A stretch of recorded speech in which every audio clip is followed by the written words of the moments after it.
Hola, hablemos un poco de seguridad al operar con amoladoras.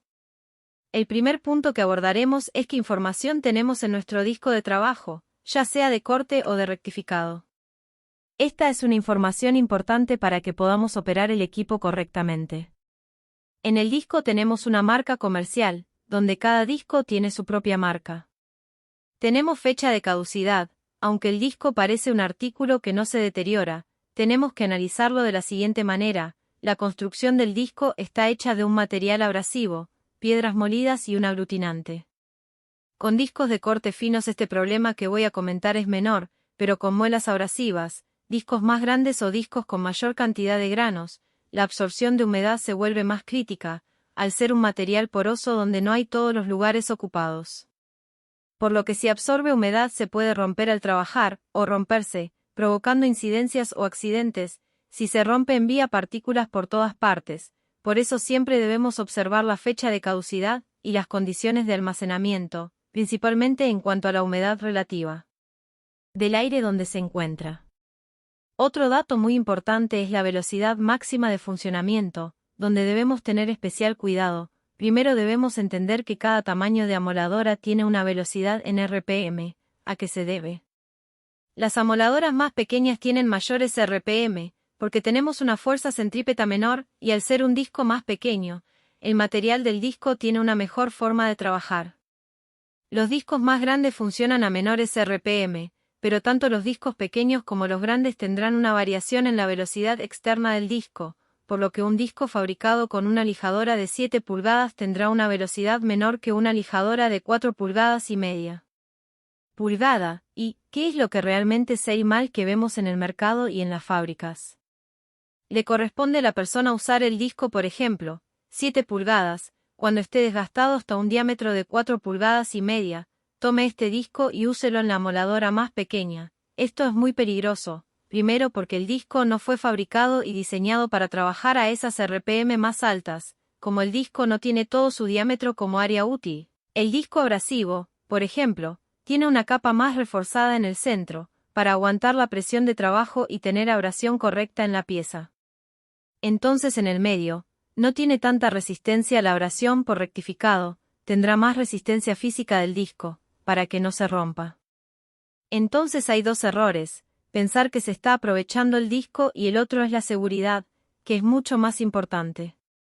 También tenemos las dimensiones del disco y el tipo de disco, por ejemplo, acero inoxidable, preferiblemente usando óxido de aluminio, porque el acero inoxidable tiende a enlucirse, agregarse al disco y quitarle su poder triturador. Para acero al carbono podemos usar un disco de óxido de circonio. Este disco de óxido de circonio en el material de acero inoxidable causaría contaminación. Un disco fabricado para acero inoxidable se puede trabajar sobre una pieza de acero al carbono. Lo único que debemos tener en cuenta es lo siguiente: una vez utilizado el disco sobre una pieza de acero al carbono no se puede utilizar sobre una pieza de acero inoxidable, de lo contrario traerá contaminación. También tenemos el código de barras y elementos de seguridad, por ejemplo, mascarilla contra el polvo, guantes, protección para la vista, protección para los oídos y cómo utilizar los discos. Aquí vemos cuál es la composición del equipo de molienda. Aquí tenemos el mango, que se puede colocar en cualquier lado. Por ejemplo, un zurdo o un diestro pueden utilizar la amoladora de la misma manera. Otro elemento importante es la protección del disco. Esto es lo que garantiza protección al operador si el disco se rompe por cualquier motivo. Si el disco se rompe no lanzará partículas hacia el operador. Otra cosa es que esta protección protege de chispas y partículas de polvo. De llegar al operador, el esmerilado genera un nivel muy alto de chispas. Este es un material que arde. La protección evita que chispas y partículas de polvo entren en contacto con el operador. Un tema muy importante es la llave para el cambio de disco, que es una herramienta que es muy común que desaparezca en fábrica, lo que provoca un problema muy grave. ¿Qué suele hacer el operario para sustituir esta llave?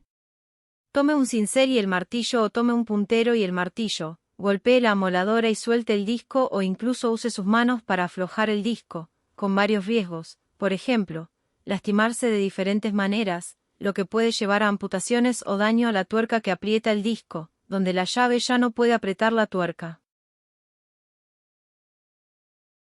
Aquí tenemos el ángulo principal con el que trabajar dados los discos.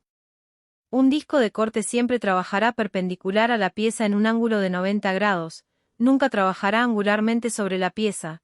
El disco de corte está hecho para hacer un corte en la pieza. Los discos de corte tienen una formulación hecha para que la abrasión dependa dependiendo del grosor del disco. Entonces, si intentas usarlo como disco abrasivo, en primer lugar, no promoverá el pulido en esa zona. En segundo lugar, el disco más delgado tendrá menos resistencia a este tipo de trabajo, y puede causar que se llama, para doblarlo. Si lo pones en esta opción estás generando una fuerza, y podría romperse. El disco abrasivo no tiene esta limitación de trabajo, sin embargo, no es un disco que te dará un rendimiento en la posición de corte, hecho para desbaste, lo ideal es usarlo para su fin, además de que su espesor es grande y tendrás un corte muy tosco en la pieza, pondrá más tensión en la máquina y tardará más en cortar. Fue hecho para trabajar alrededor de 30 grados a 45 grados sobre la pieza. El ángulo de trabajo hará que la cara interna del disco pase sobre la pieza, porque esa cara tiene el material abrasivo listo para atacar la pieza y quitar el material. Muchas gracias y hasta la próxima.